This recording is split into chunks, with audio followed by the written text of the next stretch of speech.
All right, martial arts is a popular after-school activity, but our investigation has found there is little oversight of how they are run. The system designed to provide some checks and balances for consumers is not required for everyone. And Channel 3 I-Team reporter Cassidy Williams digs deeper into the rules that should keep our kids safe. Greg Morrison has been teaching the fundamentals of Taik, Yoko, Shodan. for decades. On the walls by the door, you'll find a number of certificates and credentials. But one thing you won't find, a state license to run a martial arts studio, what the state calls a martial arts health club license. That license requires an initial state inspection to make sure the studio has an AED and that all member contracts follow state law. A license costs $350 and has to be renewed every year. Did you know anything about the state licensing system for martial arts health clubs? Very little before your first visit. To explain how we ended up at this small dojo in Newington, we have to go back to our investigation into Impact Martial Arts, or IMA, in Cromwell. IMA closed after its owner was accused of an inappropriate relationship with a 16-year-old student. Our investigation found that even though IMA was openly operating on Main Street, it did not have a state license and was operating illegally. It made us wonder how many other martial arts schools in the state don't have a state license. To answer that question, we turned to Google Maps. Using its feature to find martial arts studios near you, we created a list of 100 studios in Connecticut. The I-Team then used the state's online licensing search to see how many had an active martial arts health club license. 87 out of the 100 studios on our list did not have a license.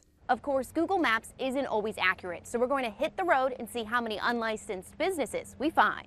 Over 2 days, we stopped by 20 different schools that online records said did not have a license. 17 of the 20 appeared to still be in business. When we weren't able to talk to someone in person, we followed up with a phone call. The 4 owners who did talk with the I-Team said they didn't know anything about the state licensing system. The rest didn't return our calls. Turns out the state's Department of Consumer Protection, or DCP, is investigating too. DCP is aware of the unlicensed martial arts clubs. And what we have done to combat this issue is to send letters to the unlicensed clubs and putting them on notice of the requirements to get licensed and how to start the application process. Pamela Brown is DCP's Director of Investigations. She says after the IMA investigation, their investigators also started browsing the internet for martial arts studios. DCP has since sent this warning letter to 92 martial arts studios across the state. We have found that most health club martial arts owners are not intentionally circumventing the law. They are simply unaware of the requirements for licensure. Morrison at Kazekai in Newington invited us to see one of his classes after he talked with his attorney. Turns out not all martial arts schools have to be licensed. By Connecticut law, you only need a license if you offer contracts longer than 1 month. This is something that we don't do. We don't sell contracts. It's a month-by-month basis. So if a martial arts school decides to have students pay as they go, they never have to pass a state inspection. If it's not the state licensing system, where can someone turn to see if they're going to a good martial arts school? That I'm unsure. I'm not sure where people could go to look that up. Where would you start if you were looking into a school? Where would I start? I guess police records, I would start.